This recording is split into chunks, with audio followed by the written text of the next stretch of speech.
As the push for impeachment grows, we want to hear from Capitol Hill. We start with one of the 7 freshman Democrats who wrote that piece in the Washington Post.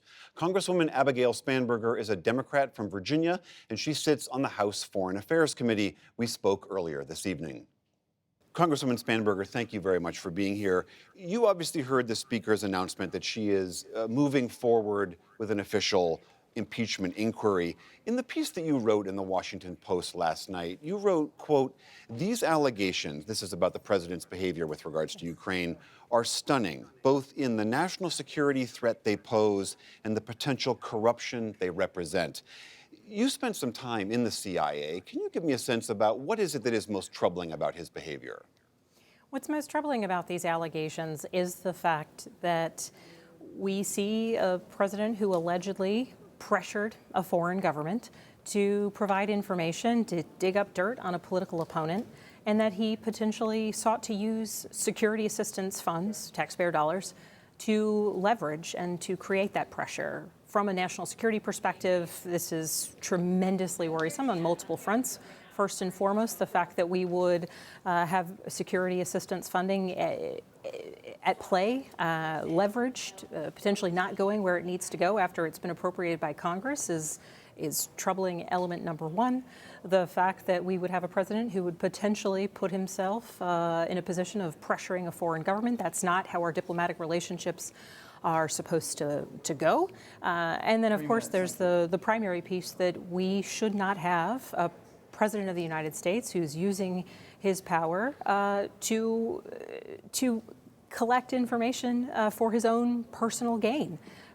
And I think there are so many troubling threads here with these allegations that we really do need a full investigation to understand if they are true or if they are not. And I think the ramifications from a national security perspective go very far beyond where we are right now. What does this say, potentially, even just the allegations to other nations? Does this mean that we have a president that might treat another country favorably if they were to proactively provide information about one of his political rivals? There are so many elements that are deeply troubling, but the core facts of it, the fact that we have a president who would leverage his political position for his own personal gain and put U.S. assistance dollars on the table in such a manner, those allegations are striking.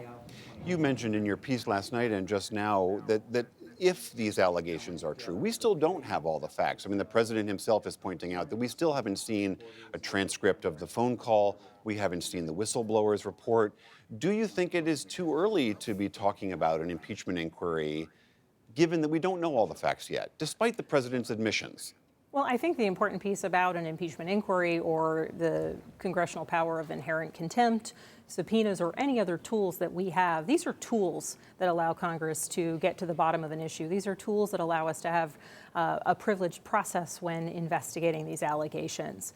I don't think that it should be a foregone conclusion that we are definitely destined towards impeachment. I think I wanted to be very clear, as did my colleagues, that these allegations, if true, are impeachable offenses, but the goal at this point in time is to make clear the gravity of these allegations to the American people, to our colleagues in Congress, and to advocate that we use every tool available to Congress to get to the bottom of it and to prove these allegations true or false. If the president releases tomorrow, as he has promised, the transcript of that phone call, will that be enough to settle these questions? Oh, I don't think so. I think there are so many pieces of evidence that we need to have and so many questions that we need to have answered. Why would the president have withheld hundreds of millions of dollars of security assistance to Ukraine? What were there other phone calls that occurred? What are the details that the whistleblower who came forward that currently the DNI is not allowing that information to go to Congress as required by law? There are many more unanswered questions than the actual substance of one particular phone call. And as a former CIA case officer, as a former law enforcement officer, for me, it is all about facts and evidence. And so I hope that my colleagues and certainly members of the press and the American people won't think that there is just one piece of evidence that we need to prove one way or the other. My hope is that we will pursue every element of information we possibly can have so that if we are getting to the point where we say these allegations are true or false, we know beyond a shadow of a doubt that that is in fact the case. If the House were to gather all this evidence and see that it was important enough to vote to impeach the president, by all measures, the Senate is not going to convict the president. Do you still think it would be worth to go through this exercise? Well, I am of the belief that people who are elected to office are going to put their oath to uphold the Constitution above and beyond their political affiliation. I believe, I have faith that any elected member of Congress or the Senate will eventually put country before party when the choice is there to make. If throughout the course of an investigation it becomes clear enough that there would be a positive vote on articles of impeachment within the House of Representatives, my expectation is that in order to get that outcome, based on facts and evidence, it would be clear within the Senate what it is that they would be weighing in on.